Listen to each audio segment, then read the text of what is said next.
Chers bien-aimés du Seigneur, aujourd'hui, nous nous réjouissons de ce que Dieu adopte et fait le sien, l'un des enfants de notre paroisse. Nous nous réjouissons que le bon berger prendra cet enfant comme son agneau, un membre de son troupeau, pour lequel il est mort et pour lequel il est ressuscité. La bonté de l'Éternel remplit la terre. Heureuse la nation dont l'Éternel est le Dieu. L'Éternel est mon berger, je ne manquerai de rien. Il me fait reposer dans de verts pâturages. Il me dirige près des eaux paisibles. Il restaure mon âme. Il me conduit dans les sentiers de la justice à cause de son nom. Quand je marche dans la vallée de l'ombre de la mort, je ne crains aucun mal, car tu es avec moi. Ta houlette et ton bâton me rassurent. Tu dresses devant moi une table en face de mes adversaires. Tu oins d'huile ma tête et ma coupe déborde. Oui, le bonheur et la grâce m'accompagneront tous les jours de ma vie, et j'habiterai dans la maison de l'Éternel jusqu'à la fin de mes jours. Au nom du Père et du Fils et du Saint-Esprit. Amen.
Prions le Seigneur.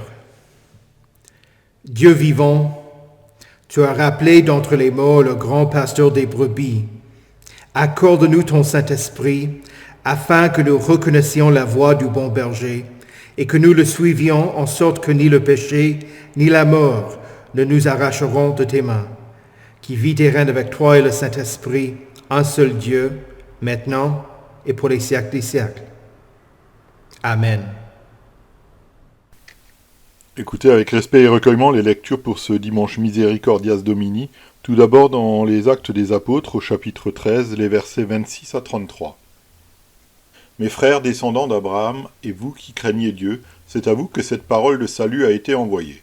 En effet, les habitants de Jérusalem et leurs chefs n'ont pas reconnu qui était Jésus, mais en le condamnant, ils ont accompli les paroles des prophètes qu'on lit chaque sabbat.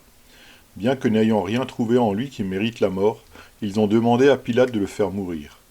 Après avoir accompli tout ce qui est écrit à son sujet, ils l'ont descendu de la croix et l'ont déposé dans un tombeau. Mais Dieu l'a ressuscité. Il est apparu pendant plusieurs jours à ceux qui étaient montés avec lui de la Galilée à Jérusalem et qui sont maintenant ses témoins auprès du peuple. Et nous vous annonçons cette bonne nouvelle, la promesse faite à nos ancêtres, Dieu l'a accomplie pour nous, leurs descendants, en ressuscitant Jésus, conformément à ce qui est écrit dans le psaume 2, « Tu es mon fils, je t'ai engendré aujourd'hui ». Ici prend fin la lecture des Actes des Apôtres. Écoutez également la lecture de l'Apocalypse au chapitre 7, les versets 9 à 17. Après cela, je regardai et je vis une foule immense que personne ne pouvait compter. C'étaient des hommes de toute nation, de toute tribu, de tout peuple et de toute langue. Ils se tenaient debout devant le trône et devant l'agneau, habillés de robes blanches, des feuilles de palmier à la main, et ils criaient d'une voix forte, « Le salut est à notre Dieu qui est assis sur le trône et à l'agneau. » Tous les anges qui se tenaient autour du trône, des anciens et des 4 êtres vivants, se prosternèrent, le visage contre terre, devant le trône, et ils adorèrent Dieu en disant « Amen, la louange, la gloire, la sagesse, la reconnaissance, l'honneur, la puissance et la force sont à notre Dieu, au siècle des siècles. Amen. » L'un des anciens prit la parole et me dit « Ceux qui sont habillés d'une robe blanche, qui sont-ils et d'où sont-ils venus ?» Je lui répondis « Mon Seigneur, tu le sais. » Il me dit alors « Ce sont ceux qui viennent de la grande tribulation. Ils ont lavé leurs robes, ils l'ont blanchi dans le sang de l'agneau. C'est pourquoi ils se tiennent devant le trône de Dieu et le servent jour et nuit dans son temple. Celui qui est assis sur le trône les abritera sous sa tente. Ils n'auront plus faim, ils n'auront plus soif, le soleil ne les frappera plus, ni aucune chaleur brûlante. En effet, l'agneau qui est au milieu du trône prendra soin d'eux et les conduira aux sources des eaux de la vie, et Dieu essuiera toute larme de leurs yeux. » Ici prend fin la lecture de l'Apocalypse. Écoutez enfin l'Évangile dans Jean au chapitre 10, les versets 22 à 30. On célébrait alors à Jérusalem la fête de la dédicace. C'était l'hiver. Jésus marchait dans le temple, sous le portique de Salomon. Les Juifs l'entourèrent et lui dirent « Jusqu'à quand nous laisseras-tu dans l'incertitude ? Si tu es le Messie, dis-le-nous franchement. » Jésus leur répondit « Je vous l'ai dit et vous ne me croyez pas. Les œuvres que je fais au nom de mon Père témoignent en ma faveur. Mais vous ne croyez pas parce que vous ne faites pas partie de mes brebis, comme je vous l'ai dit. Mes brebis écoutent ma voix, je les connais et elles me suivent. Je leur donne la vie éternelle, et elles ne périront jamais, et personne ne pourra les arracher à ma main. Mon Père qui me les a donnés est plus grand que tous, et personne ne peut les arracher à la main de mon Père. Le Père et moi, nous sommes un. » Ici prend fin la lecture de l'Évangile. Heureux ceux qui écoutent la parole de Dieu et qui la gardent. Confessons notre foi. Je crois en Dieu, le Père Tout-Puissant, Créateur du ciel et de la terre. Je crois en Jésus-Christ, son Fils unique, notre Seigneur, qui a été conçu du Saint-Esprit et qui est né de la Vierge Marie. Il a souffert sous Ponce Pilate, il a été crucifié, il est mort, il a été enseveli, il est descendu aux enfers. Le 3e jour, il est ressuscité des morts, il est monté au ciel, il siège à la droite de Dieu, le Père Tout-Puissant, et il viendra de là pour juger les vivants et les morts. Je crois au Saint-Esprit, la Sainte Église universelle, la communion des saints, la rémission des péchés, la résurrection de la chair et la vie éternelle. Amen.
Prions le Seigneur. Seigneur Jésus, notre bon berger, ouvre nos oreilles pour que nous soyons attentifs à ta voix et te suivions. Selon ta promesse, donne-nous la vie éternelle et protège-nous de ceux qui voudraient nous arracher à ta main. Amen. Christ est ressuscité, il est vraiment ressuscité. Alléluia. Jésus est le bon berger. Le mot « bon » ne fait pas référence à ses compétences, comme s'il était plus doué que d'autres bergers. Non. C'est plutôt une référence à son caractère.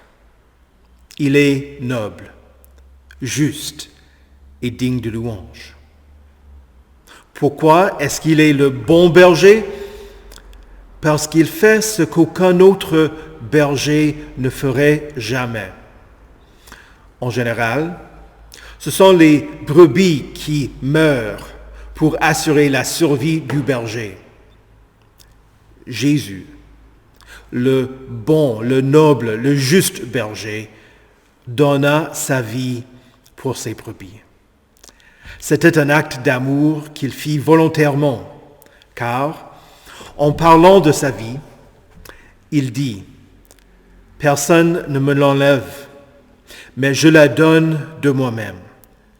J'ai le pouvoir de la donner et j'ai le pouvoir de la reprendre. Tel est l'ordre que j'ai reçu de mon Père. » Pour les parents, pour les parrains de l'enfant qui sera baptisé aujourd'hui, ce qu'ils vont faire est noble, juste et digne de louange. Ils veulent que cet enfant reçoive ce que Dieu offre à travers le saint baptême, le pardon de ses péchés, la vie et le salut. Ils désirent que cet enfant devienne un enfant de Dieu et qu'il grandisse dans la connaissance de Jésus. Ils espèrent que l'enfant grandira en mettant sa confiance en Jésus, qu'il vivra d'une manière juste et qu'il parviendra à la vie éternelle. En tant que bons parents et bons parrains, ils s'investissent dans la vie de foi de l'enfant. Et ce qu'ils promettent faire ne va pas de soi, mais nécessite un engagement et un dévouement de leur part. C'est la raison pour laquelle l'Église rend grâce à Dieu et prie que Dieu soutiendra ces personnes dans l'accomplissement de leurs vœux. L'espoir pour l'enfant qui va être baptisé et pour son salut ne dépend pas des parents ou des parrains, mais de Jésus, le bon berger, qui s'est donné pour l'enfant et qui l'a accueilli ce matin dans la famille de Dieu. Dans les versets qui précèdent la lecture de l'Évangile choisi pour ce dimanche du bon berger, Jean rapporte que les paroles de Jésus provoquèrent une division parmi les Juifs. Certains dirent qu'il était fou ou qu'il était possédé d'un démon. D'autres répliquèrent que ce que Jésus énonçait ne venait pas d'un démoniaque et qu'un démon n'aurait pas été en mesure de rendre la vue à l'homme né aveugle que Jésus a guéri. C'est ainsi que les Juifs revinrent vers Jésus lors de la fête de Hanouka, quand Jésus était de nouveau à Jérusalem. Ils lui dirent « Jusqu'à quand nous laisseras-tu dans l'incertitude? Si tu es le Messie, dis-le-nous franchement. » En réalité, Jésus ne laissait personne dans l'incertitude. Ses œuvres et ses paroles témoignèrent de son identité. Quand Jésus dit Je suis le bon berger. Il s'identifia comme étant l'Éternel du psaume 23, celui en qui David avait mis sa confiance. Et ses miracles, la guérison de l'homme né aveugle, le confirment. Le problème ne résidait pas dans l'ambiguïté des paroles de Jésus, mais dans le refus de certains Juifs et de les écouter et d'y croire. Jésus leur répondit, « Je vous l'ai dit, et vous ne croyez pas. Les œuvres que je fais au nom de mon Père témoignent en ma faveur. Mais vous ne croyez pas parce que vous ne faites pas partie de mes brebis. » Alors voilà la vérification.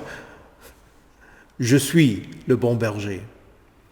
Mais aussi voilà le jugement pour leur manque de foi. Vous ne croyez pas parce que vous ne faites pas partie de mes brebis. Autrement dit, vous n'êtes pas parmi le peuple de Dieu.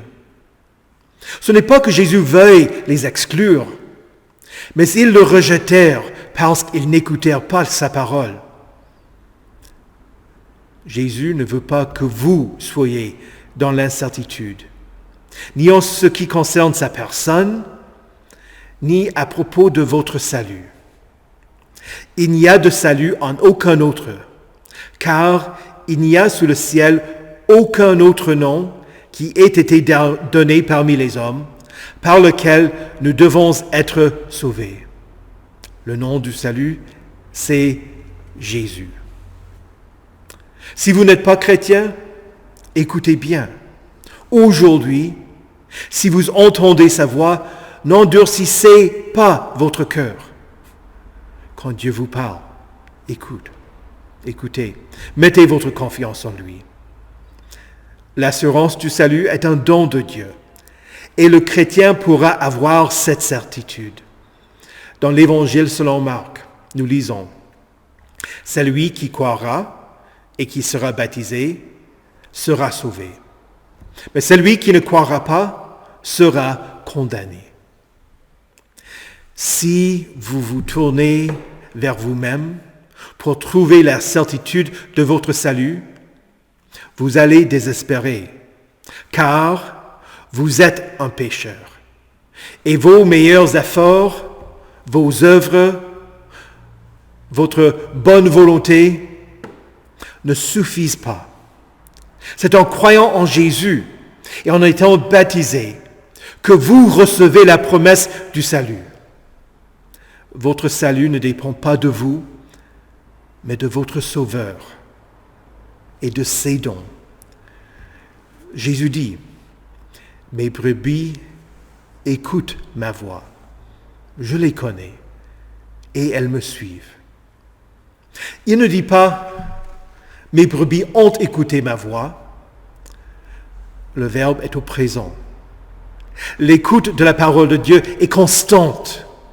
C'est pour cette raison que l'Église a adopté la pratique de convoquer des parrains et des marraines, d'autres chrétiens qui accompagneront les parents d'un nouveau baptisé et qui s'engageront à assurer que l'enfant viendra au culte, qu'il apprendra les commandements, le symbole et le Notre Père, qu'il étudiera les Saintes Écritures et qu'il confessera publiquement sa foi.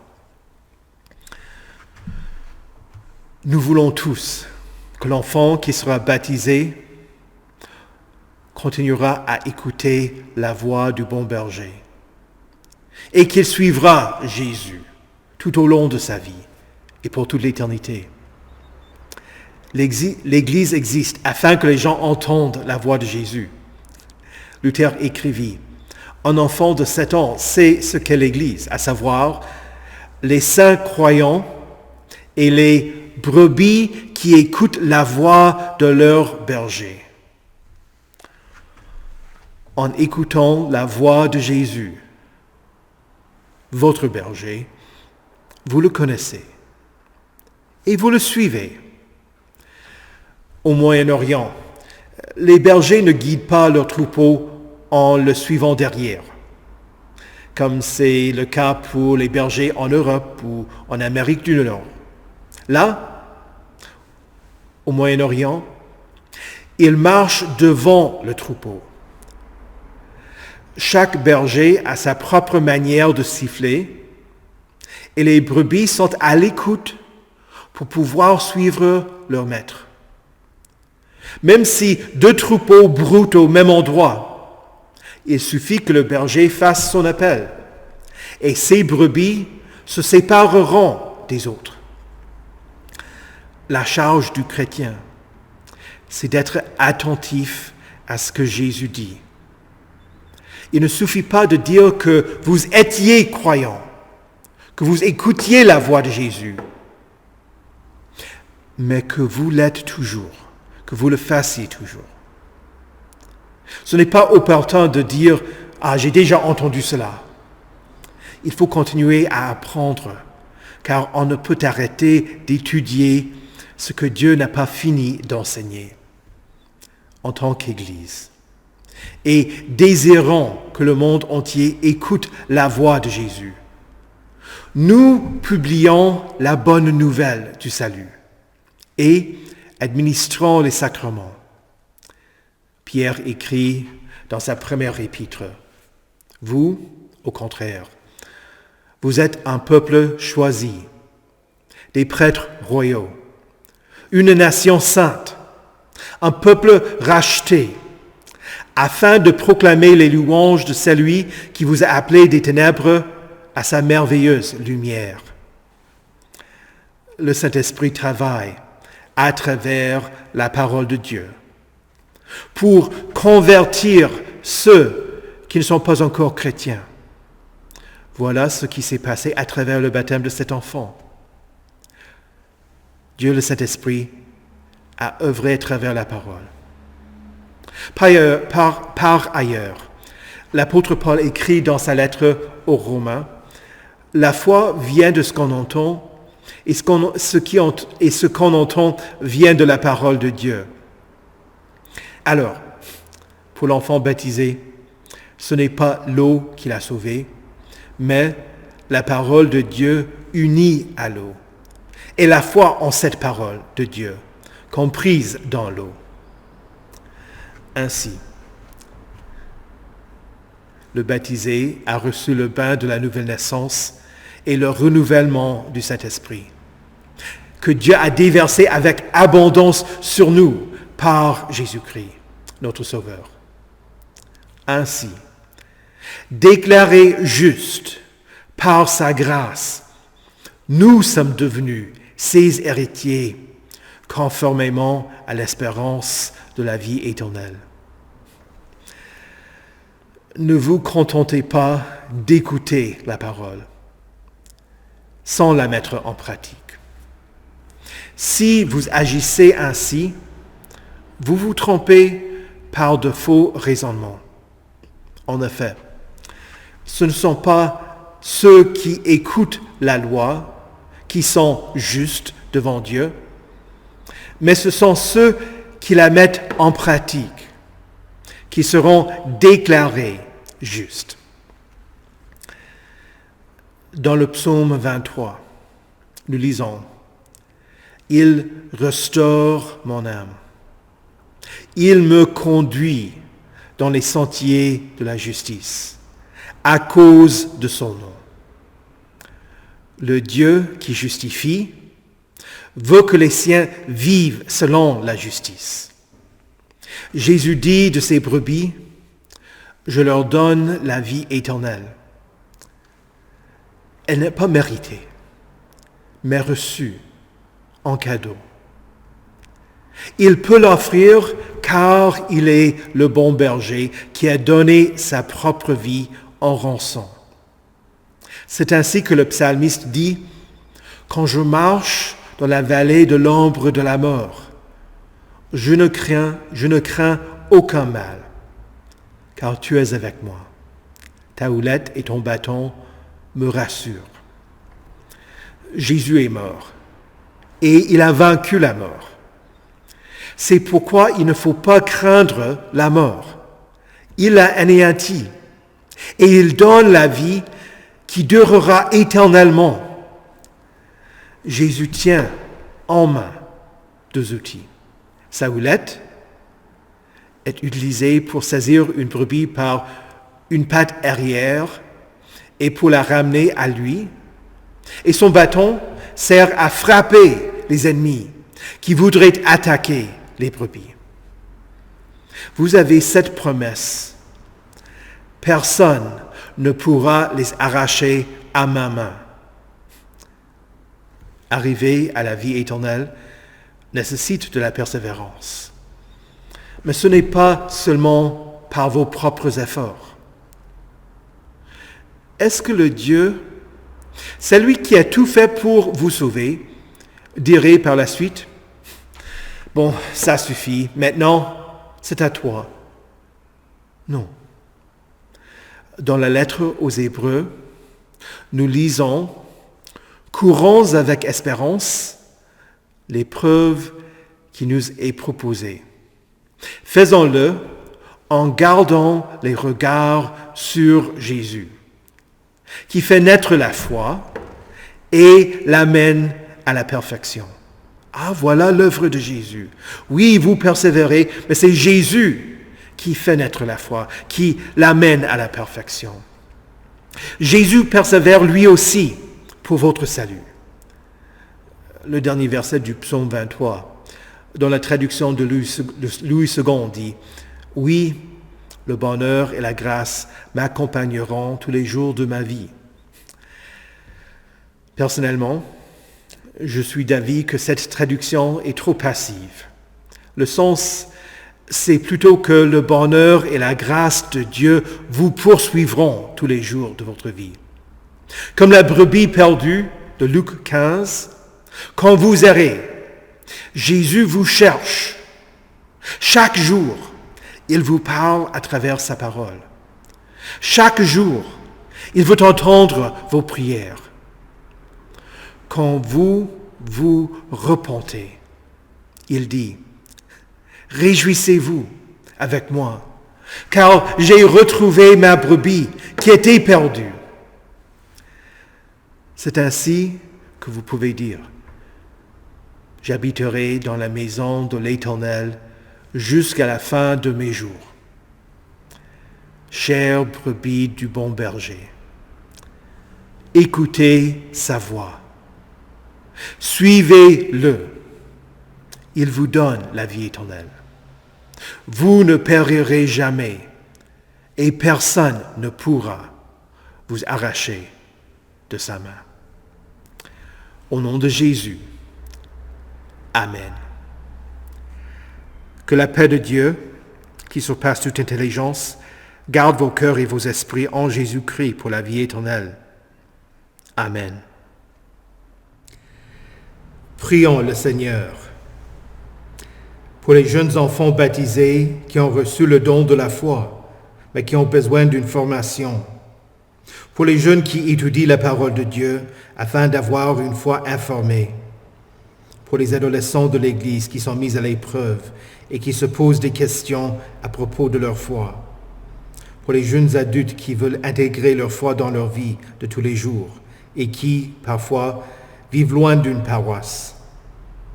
Ainsi que pour nous tous, afin qu'ensemble, nous écoutions la voix du bon berger, suivions ses traces et mettions en pratique ce qu'il enseigne. Prions le Seigneur. Seigneur, aie pitié. Pour les parents, pour les parrains et pour les marraines d'enfants baptisés, afin qu'ils continuent à prier pour leurs enfants et leurs filleuls, leur servent d'exemple de piété et enseignent aux jeunes ce que dit la parole de Dieu. Prions le Seigneur. Seigneur, aie pitié. Pour ceux qui ne connaissent pas la voix du bon berger, pour ceux qui n'ont pas encore entendu la bonne nouvelle de l'Évangile, pour ceux qui rejettent Christ et pour ceux qui errent, pour les activités missionnaires, en particulier pour les camps de mission et jeunesse cet été. Prions le Seigneur. Seigneur, aie pitié.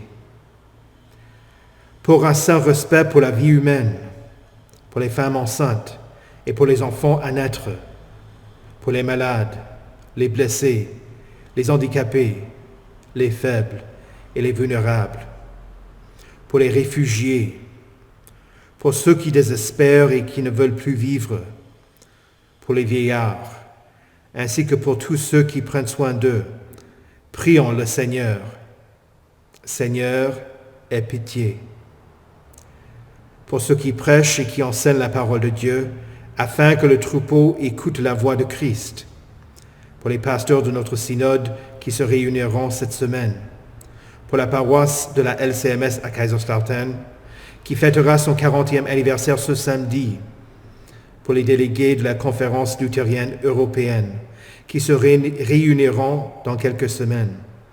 Et pour les 3 candidats pour le Saint-Ministère en Italie, qui seront ordonnés à la fin du mois. Pour l'Église catholique romaine et pour les cardinaux qui se réuniront afin d'élire un nouveau pape. Prions le Seigneur. Seigneur, aie pitié. Pour l'économie de cette nation, pour les directeurs de grandes entreprises et pour leurs employés, pour les petites entreprises, pour les industries qui sont à la recherche d'employés compétents, pour ceux qui sont à la recherche d'un emploi et pour ceux qui prennent leur retraite, prions le Seigneur. Seigneur, aie pitié. Pour les anciens combattants, pour les militaires et tous ceux qui nous défendent, pour ceux qui vivent en région de guerre et qui essaient de défendre leur patrie, et pour la paix, prions le Seigneur. Seigneur, aie pitié. Dieu Tout-Puissant, accorde-nous la grâce que, rejetant les œuvres des ténèbres, nous nous revêtions des armures de lumière durant cette vie mortelle, dans laquelle ton Fils Jésus-Christ est venu nous visiter en grande humilité, afin qu'au dernier jour, quand il reviendra dans sa majesté glorieuse pour juger les vivants et les morts, nous ressuscitions à la vie immortelle, par celui qui vit et règne avec toi et le Saint-Esprit, maintenant et pour les siècles des siècles. Amen. Notre Père, qui es aux cieux, que ton nom soit sanctifié, que ton règne vienne, que ta volonté soit faite sur la terre comme au ciel. Donne-nous aujourd'hui notre pain de ce jour. Pardonne-nous nos offenses, comme nous pardonnons aussi à ceux qui nous ont offensés. Et ne nous laisse pas entrer en tentation, mais délivre-nous du mal. Car c'est à toi qu'appartiennent le règne, la puissance et la gloire, au siècle des siècles. Amen. Recevez la bénédiction de l'Éternel. Que le Seigneur vous bénisse et vous garde. Que le Seigneur fasse luire sa face sur vous et qu'il vous accorde sa grâce. Que le Seigneur tourne son visage vers vous et qu'il vous donne sa paix. Amen.